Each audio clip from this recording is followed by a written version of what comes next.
Алтынсариннің туылған жылы. Ыбырай Алтынсариннің туылған жылы 1841 жылы туылды. Ыбырай Алтынсарин ең алғашқы мектебін қай қалада ашты? Торғай? Ыбырай Алтынсариннің қандай туындыларын білесіз?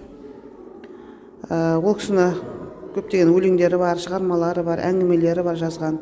Балғожа бидің баласын айтқаны, өнер білім бар жұрттар, кел балалар оқылық, өзен деген өлеңдері бар, көптеген әңгімелері, шығармалары бар. Рахмет. Ыбырай Алтынсариннің туылған жері? Білмейді екенмін.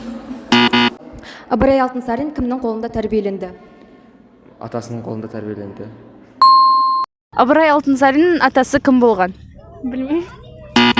Ыбырай Алтынсариннің қандай өлеңдерін білесіңдер? Өзен,